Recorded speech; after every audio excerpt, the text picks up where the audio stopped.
My sons made me proud. My daughter, well, not everyone can be a winner. The words hit the banquet hall like a cold wind, followed by scattered awkward laughter. I stood at the back of the room in Portland, Oregon, watching my father Harold Bennett deliver his retirement speech to a crowd of colleagues, family, and friends.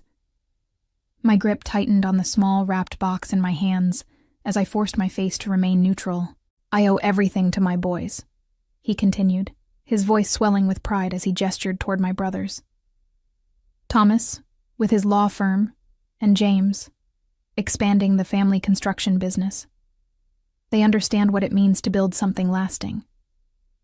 More applause, more smiles, more validation for the golden sons while I remained invisible at the back of the room. My name is Naomi Bennett.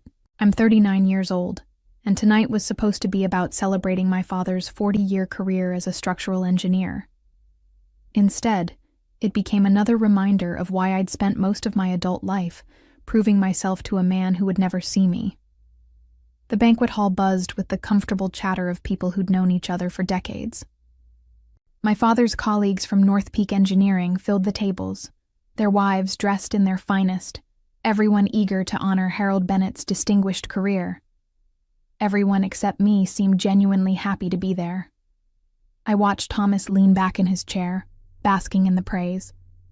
At 42, my oldest brother had built a successful law practice and married well.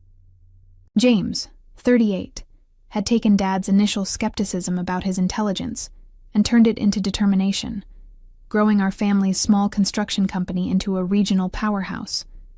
Both had given Dad the grandchildren he bragged about, the sons-in-law he respected, the legacy he could point to with pride. And then there was me. Naomi's always been different, Dad had told people over the years, usually with that particular tone that made different sound like a diagnosis. She's got her head in the clouds with all those science projects. Never could get her to focus on practical things. The irony wasn't lost on me that the man who built bridges for a living had never learned to build one to his daughter.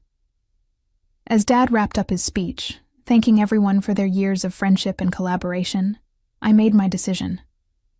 I walked toward the front of the room, my heels clicking against the hardwood floor. Conversations quieted as people noticed my movement. "Dad," I said, my voice carrying clearly across the sudden silence. He looked surprised to see me approaching the podium. I placed the wrapped box on the table beside him. "From your biggest failure." The room went dead quiet.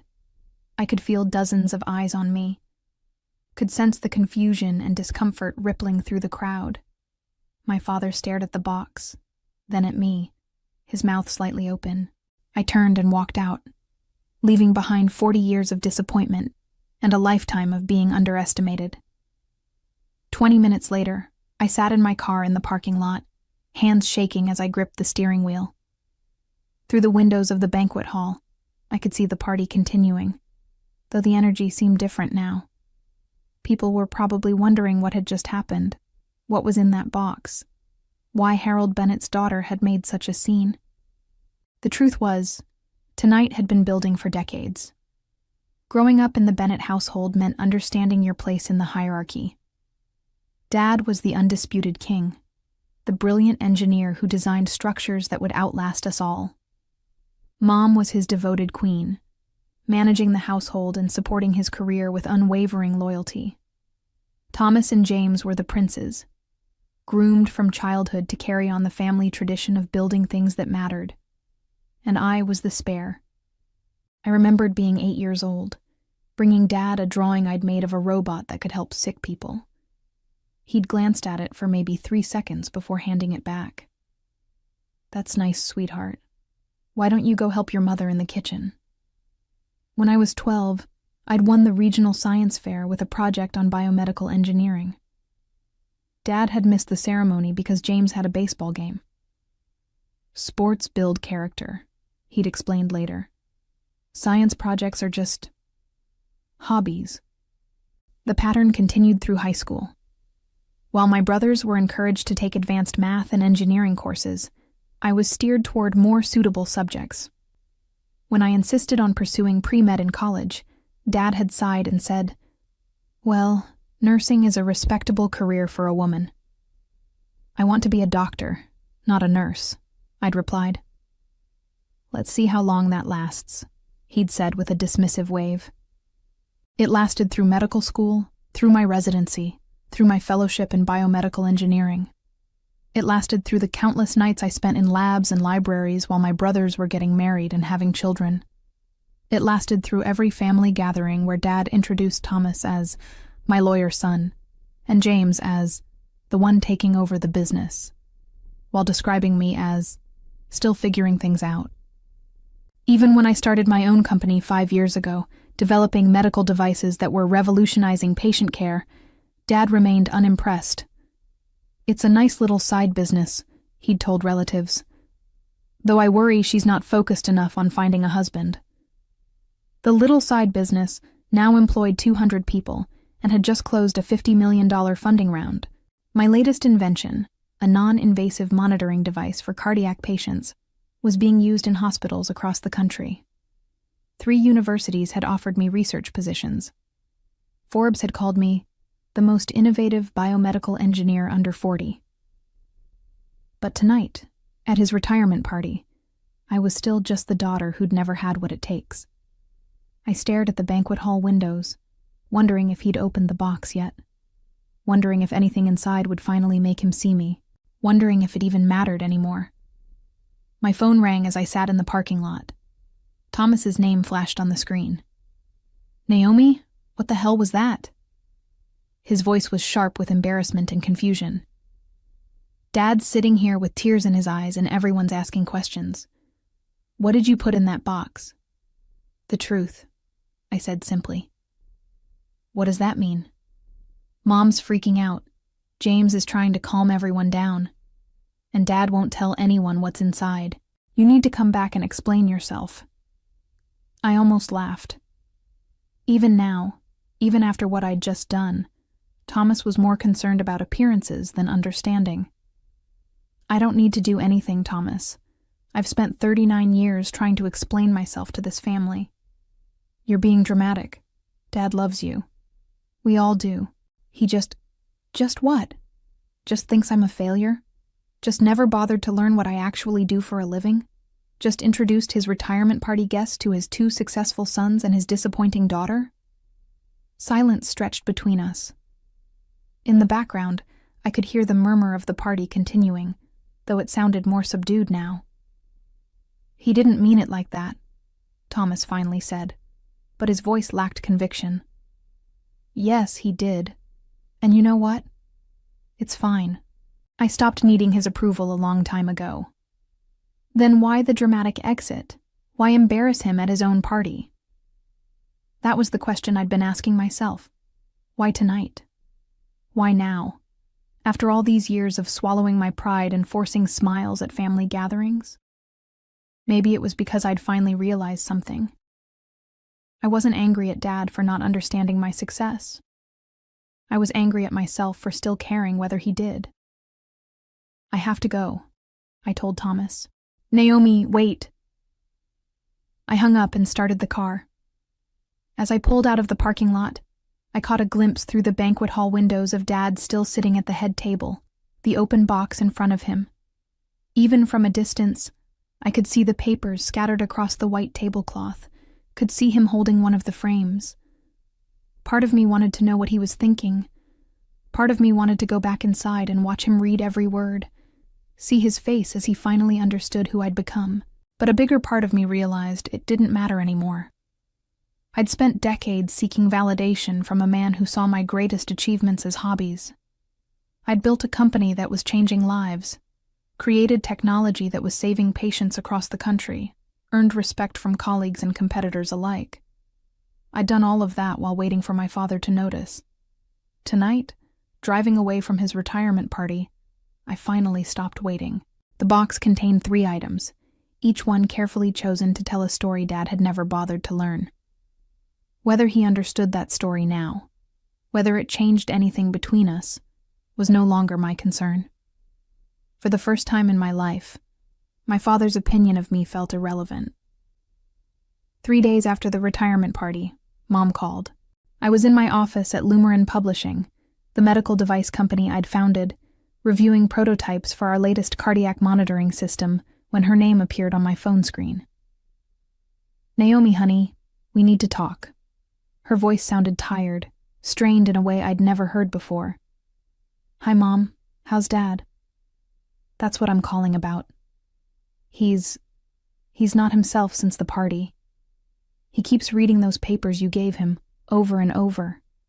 He won't eat, barely sleeps. Yesterday I found him in his office at 3 a.m, just staring at that Forbes article. I set down my coffee, suddenly feeling the weight of what I'd done. I didn't mean to upset him. He's proud of you, sweetheart. He always has been. He just doesn't know how to show it. The familiar defense. The same words Mom had used for decades to explain away Dad's indifference. "Mom, he called me a failure in front of 200 people. He didn't mean it that way. You know how your father is with words. He's not good at expressing emotions." I stared out my office window at the bustling research lab below, where my team was developing technology that would help doctors save lives. He expressed himself pretty clearly about Thomas and James. That's different. He understands their work, construction, law. These are things he can relate to. Your field is so complex. He's intimidated by it. Intimidated?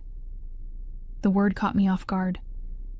"Naomi, your father dropped out of college twice before finally getting his engineering degree. He spent his whole career building bridges and buildings, things you can see and touch. What you do, it's like magic to him. He reads your articles and doesn't understand half the words." I'd never known about Dad dropping out of college. In our family mythology, he was the brilliant engineer who'd always known his path. "He could have asked me to explain," I said quietly. "You know he couldn't. Harold Bennett doesn't ask for explanations. It would mean admitting he doesn't know something." Mom paused, and I could hear Dad's voice in the background, though I couldn't make out the words. "Naomi, there's something else. Something I need to tell you about that scholarship you set up." My chest tightened. The Harold Bennett Science Scholarship was the most personal thing in that box.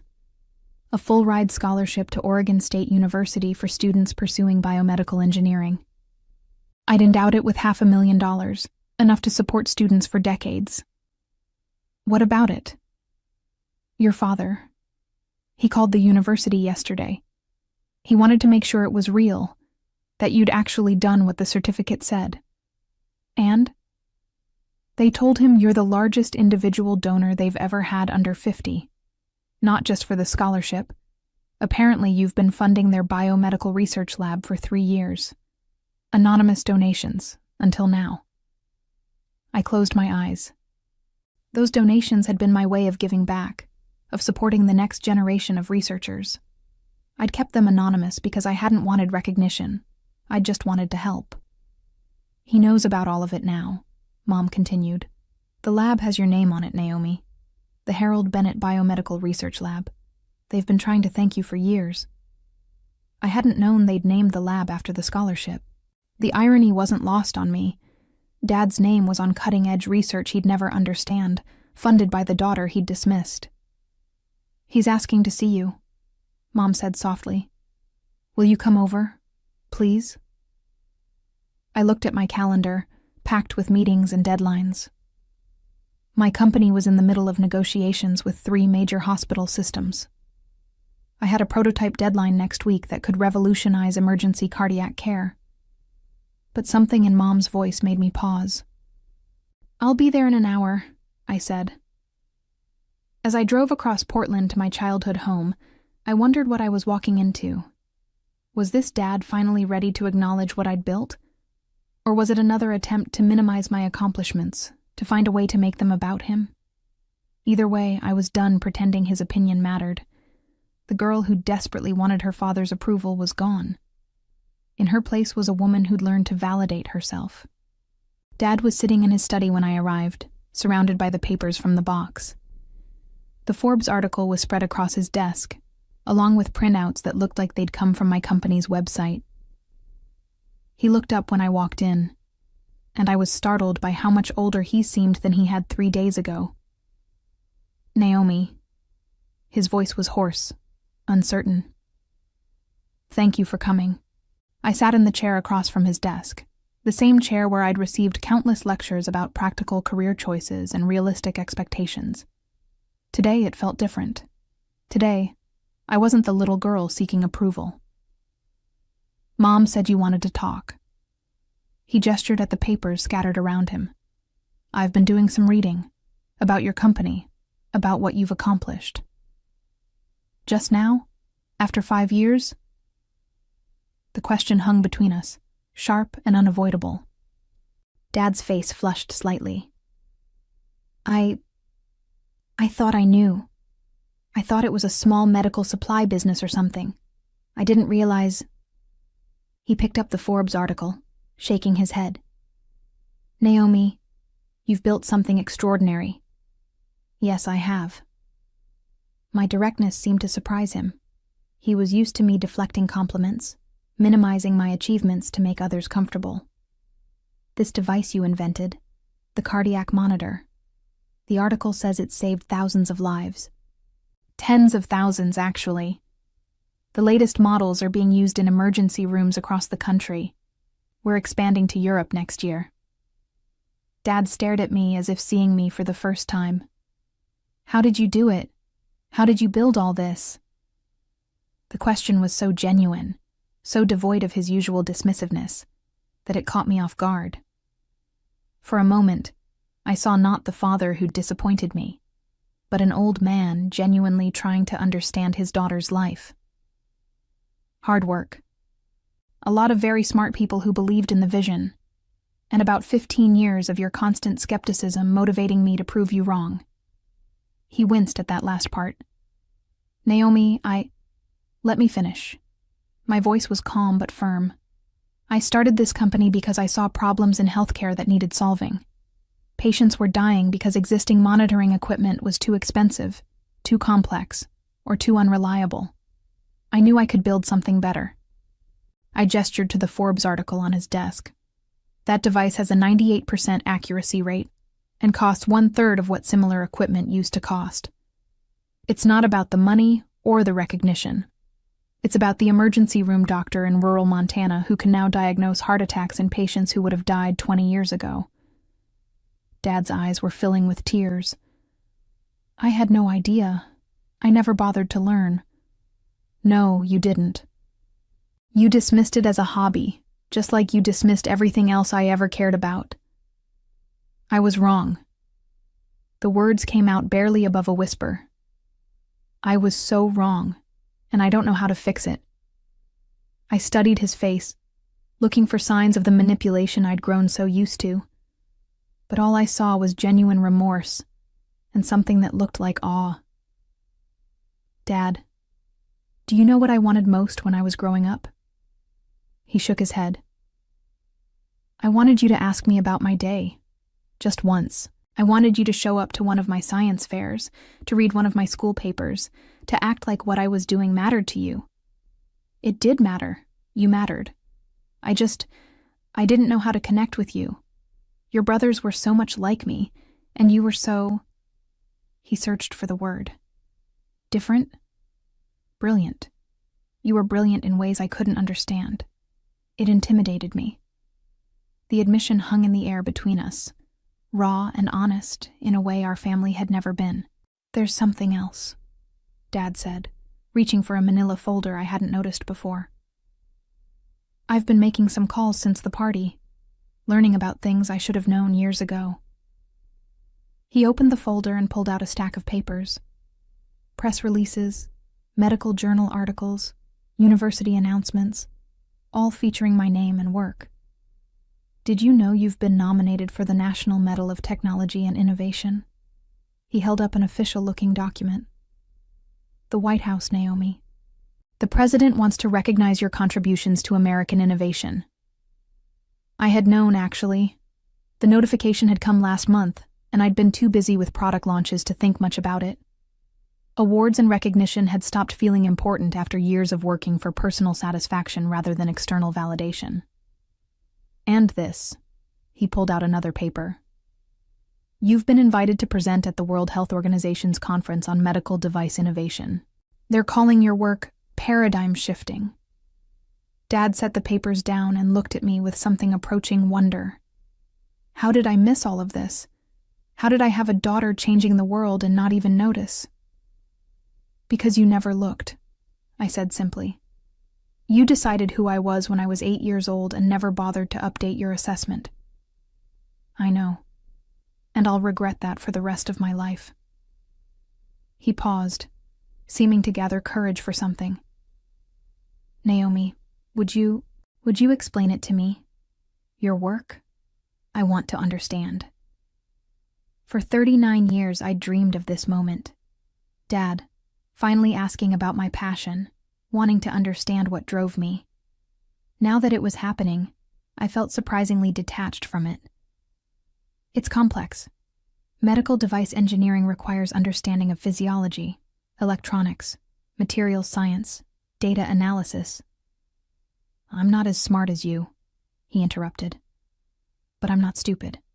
Try me. I studied his face, seeing genuine curiosity there.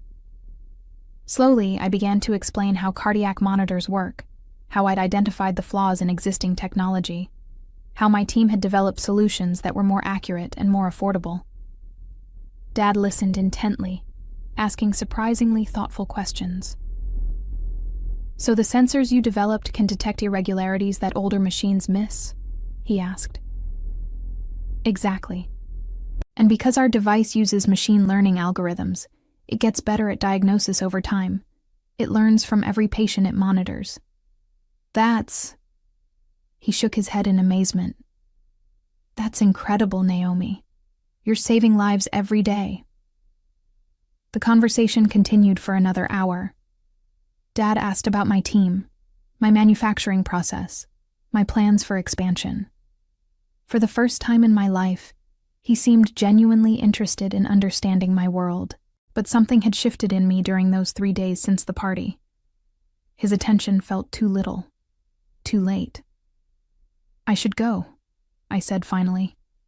I have a board meeting this afternoon. Wait. Dad stood as I did. Naomi, I know I can't undo 40 years of not seeing you, but I want to try to do better. I want to be the father you deserved. I looked at him, this man who'd shaped so much of my early life through his indifference, and felt something close to pity, not for his ignorance, but for everything he'd missed by choosing not to see me. I appreciate that, Dad, but I'm not the little girl who needed your approval anymore. I've built a life I'm proud of, with or without your understanding.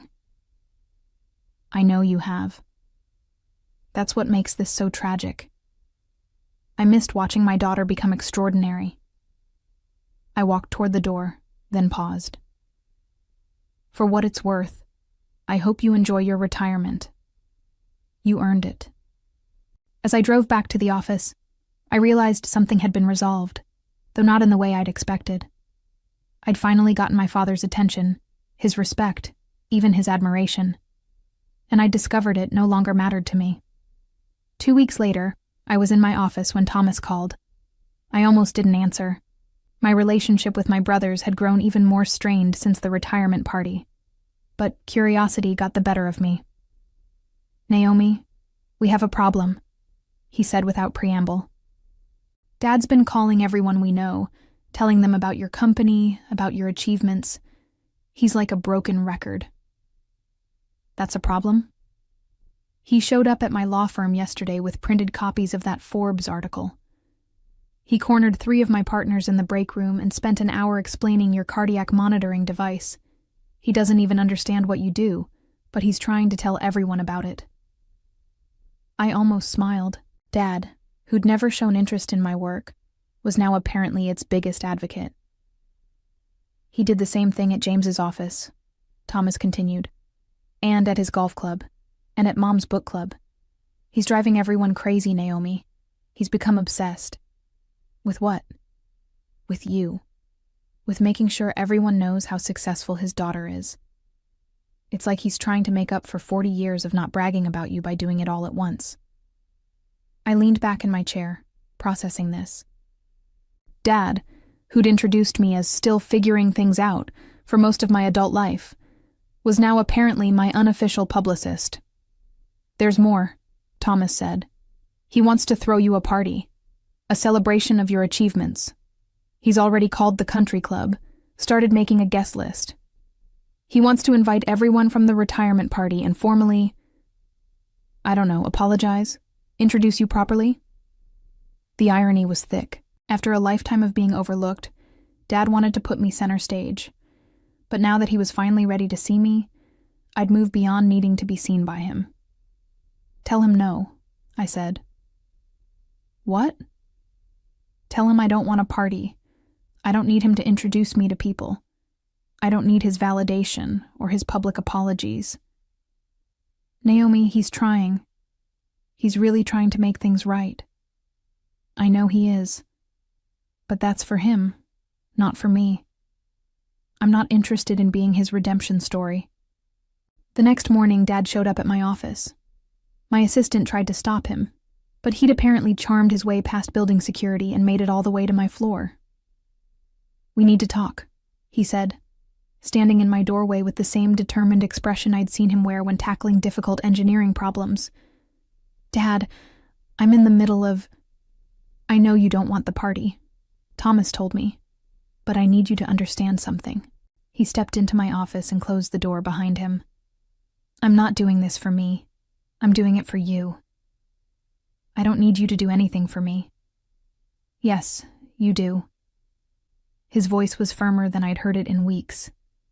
"Because I spent 40 years telling people you were just okay. Just average. Just my daughter who hadn't figured things out yet. And now I know the truth. But they don't." He pulled out a folded piece of paper from his jacket pocket. "Do you know what this is?" I shook my head. "It's a list of every person I told that you were wasting your time with science projects. Every colleague I complained to about your impractical career choices.